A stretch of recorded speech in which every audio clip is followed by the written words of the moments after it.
ગાંધીધામમાં સગીરા પર દુષ્કર્મ આચરનાર આરોપીને 10 વર્ષની કેદ, ₹40,000નો દંડ।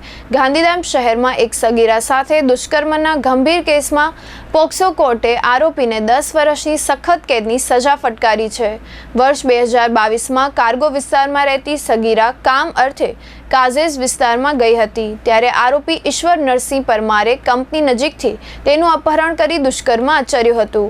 ગાંધીધામ પોલીસે આ કેસમાં તપાસ કરી 14 સાક્ષીઓ અને 32 દસ્તાવેજી પુરાવા સાથે કોર્ટમાં મજબૂત ચાર્જશીટ રજૂ કરી હતી।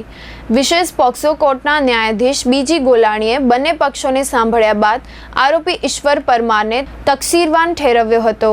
કોર્ટે આરોપીને 10 વર્ષની સખત કેદની સાથે ₹40,000નો દંડ ફટકાર્યો છે। દંડની રકમમાંથી પીડિતાને 35,000 ચૂકવવાનો આદેશ કર્યો છે। વધુમાં કોર્ટે પીડિતાને સરકારી સહાય પેટે ₹1 લાખનું વળતર આપવાનો પણ આદેશ કર્યો છે। આ કેસમાં અન્ય 2 આરોપીઓને શંકાનો લાભ આપી મુક્ત કરવામાં આવ્યા છે। સરકાર તરફથી સરકારી વકીલ કુમારી હિતેશી પી ગઢવીએ કેસ રજૂ કર્યો હતો।